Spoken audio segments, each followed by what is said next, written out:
আমরা আমাদের মুর্শিদের হয়তো অনেক কিছুই মনের মতো করতে পারি না, কিন্তু মুর্শিদ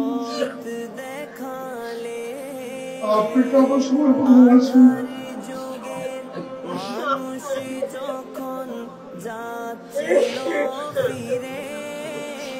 আমাদের উপরে আপনি দয়া করুন, ক্ষমা করুন, আমাদের অযোগ্যতা অক্ষমতাকে ক্ষমা করে আপনি তুলে দিচ্ছেন, আপনি কাছে তুলে আমাদের পক্ষে পথ শেষ করান, আমাদের যোগ্যতায় শেষ অবশ্যই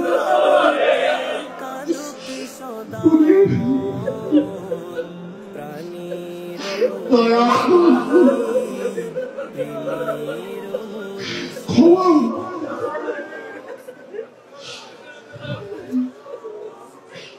আমরা গরিবের সঙ্গে মোনাজাতে শরীক হব,